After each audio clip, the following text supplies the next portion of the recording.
யோவான் எழுதின சுவிசேஷம் 4ஆம் அதிகாரம்.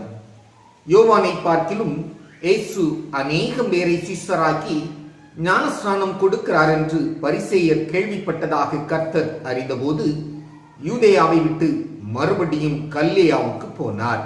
இயேசு தாமே ஞானஸ்நானம் கொடுக்கவில்லை, அவருடைய சீஷர்கள் கொடுத்தார்கள்.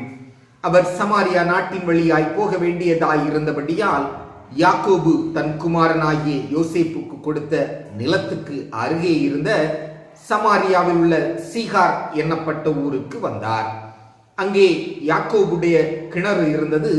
இயேசு பிரயாணத்தினால் இளைப்படைந்தவராய் அந்த கிணற்றின் அருகே உட்கார்ந்தார். அப்பொழுது ஏறக்குறைய 6ஆம் மணி வேளையாயிருந்தது. அவருடைய சீஷர்கள் போஜன பதார்த்தங்களை கொள்ளும்படி ஊருக்குள்ளே போயிருந்தார்கள். அப்பொழுது சமாரியா நாட்டாளாகிய ஒரு ஸ்திரீ தண்ணீர் முள்ள வந்தாள். இயேசு அவளை நோக்கி, தாகத்துக்கு தா என்றார். யூதர்கள் சமாரியருடனே சம்பந்தம் கலவாதவர்களானபடியால் சமாரியா ஸ்திரீ அவரை நோக்கி, நீர் யூதனாயிருக்க சமாரியா ஸ்திரீ ஆகிய என்னிடத்தில் தாகத்துக்கு தா என்று எப்படி கேட்கலாம் என்றாள். இயேசு அவளுக்கு பிரதியுத்தரமாக, நீ தேவனுடைய ஈவையும் தாகத்துக்கு தா என்று உன்னிடத்தில் கேட்கிறவர் இன்னார் என்பதையும் அறிந்திருந்தாயானால் நீயே அவரிடத்தில் கேட்டிருப்பாய், அவர் உனக்கு ஜீவ தண்ணீரை கொடுத்திருப்பார் என்றார். அதற்கு அந்த ஸ்திரீ, ஆண்டவரே, மொண்டு கொள்ள உம்மிடத்தில் பாத்திரமில்லையே, கிணறும் ஆழமாயிருக்கிறதே, பின்னை எங்கே இருந்து உமக்கு ஜீவ தண்ணீர் உண்டாகும்? இந்த கிணற்றை எங்களுக்கு தந்த நம்முடைய பிதாவாகிய யாக்கோபை பார்க்கிலும் நீர் பெரியவரோ? அவரும் அவர் பிள்ளைகளும் அவர் மிருக ஜீவன்களும் இதிலே குடித்ததுண்டே என்றாள். இயேசு அவளுக்கு பிரதியுத்தரமாக, இந்த தண்ணீரை குடிக்கிறவனுக்கு மறுபடியும் தாகம் உண்டாகும். நான் கொடுக்கும் தண்ணீரை குடிக்கிறவனுக்கோ ஒரு காலும் தாகம் உண்டாகாது. நான் அவனுக்கு கொடுக்கும் தண்ணீர் அவனுக்குள்ளே நித்திய ஜீவ காலமாய் ஊறுகிற நீரூற்றாய் இருக்கும் என்றார். அந்த ஸ்திரீ அவரை நோக்கி, ஆண்டவரே, எனக்கு தாகம் உண்டாகாமலும் நான் இங்கே மொண்டு கொள்ள வராமலும் இருக்கும்படி அந்த தண்ணீரை எனக்கு தர வேண்டும் என்றாள். இயேசு அவளை நோக்கி, நீ போய் உன் புருஷனை இங்கே அழைத்து கொண்டு வா என்றார். அதற்கு அந்த ஸ்திரீ, எனக்கு புருஷன் இல்லை என்றாள். இயேசு அவளை நோக்கி, எனக்கு புருஷன் இல்லை என்று நீ சொன்னது சரிதான். எப்படியெனில் 5 புருஷர் உனக்கு இருந்தார்கள், இப்பொழுது உனக்கிருக்கிறவன் உனக்கு புருஷன் அல்ல, இதை உள்ளபடி சொன்னாய் என்றார். அப்பொழுது அந்த ஸ்திரீ அவரை நோக்கி, ஆண்டவரே, நீ தீர்க்கதரிசி என்று காண்கிறேன். எங்கள் பிதாக்கள் இந்த மலையிலே தொழுது கொண்டு வந்தார்கள், நீங்கள் எருசலேமில் இருக்கிற ஸ்தலத்திலே தொழுது கொள்ள வேண்டும் என்கிறீர்களே என்றாள். அதற்கு இயேசு, ஸ்திரீயே, நான் சொல்லுகிறதை நம்பு. நீங்கள் இந்த மலையிலும் எருசலேமிலும் மாத்திரமல்ல, எங்கும் பிதாவை தொழுது கொள்ளும் காலம் வருகிறது. நீங்கள் அறியாததை தொழுது கொள்கிறீர்கள், நாங்கள் அறிந்திருக்கிறதை தொழுது கொள்கிறோம். ஏனென்றால் இரட்சிப்பு யூதர்கள் வழியாய் வருகிறது. உண்மையாய் தொழுது கொள்கிறவர்கள் பிதாவை ஆவியோடும் உண்மையோடும் தொழுது கொள்ளும் காலம் வரும், அது இப்பொழுதே வந்திருக்கிறது. தம்மை தொழுது கொள்கிறவர்கள் இப்படிப்பட்டவர்களாய் இருக்கும்படி பிதாவானவர் விரும்புகிறார்.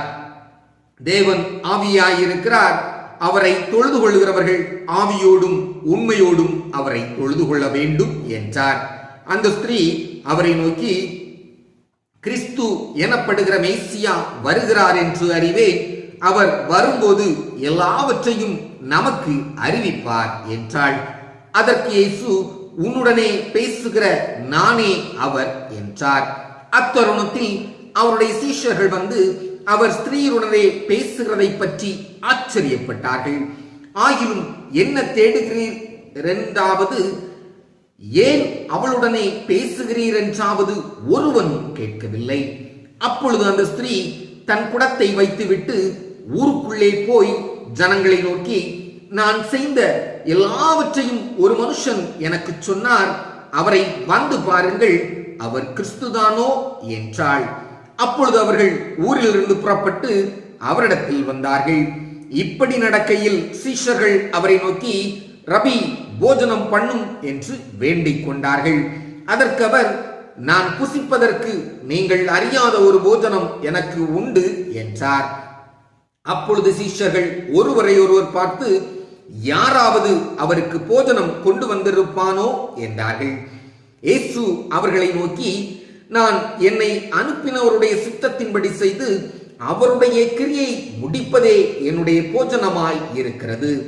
அறுப்பு காலம் வருகிறது, இன்னும் 4 மாதம் செல்லும் என்று நீங்கள் சொல்லுகிறதில்லையா?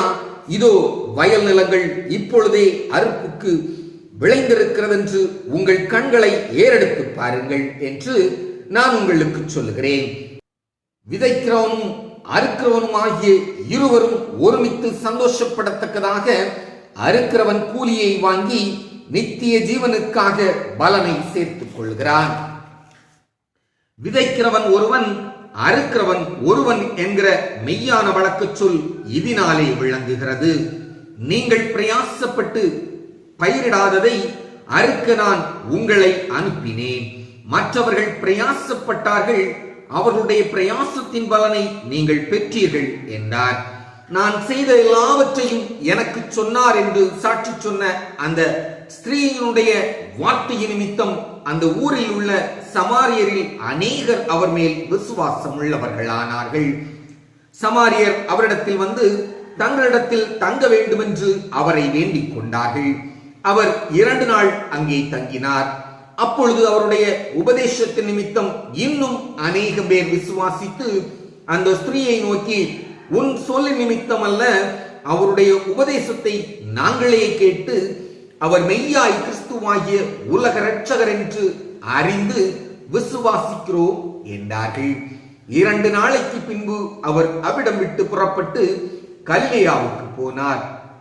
ஒரு தீர்க்கதரிசிக்கு தன் சொந்த ஊரிலே கனமில்லை என்று இயேசு தாமே சொல்லி இருந்தார்.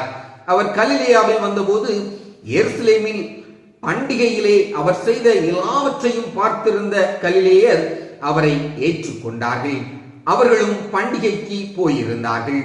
பின்பு இயேசு தாம் தண்ணீரை திராட்சரசமாக்கின கலிலேயாவில் உள்ள கானா ஊருக்கு மறுபடியும் வந்தார். அப்பொழுது கப்பர்நகூமிலே ராஜாவின் மனுஷரில் ஒருவனுடைய குமாரன் வியாதியாயிருந்தான்.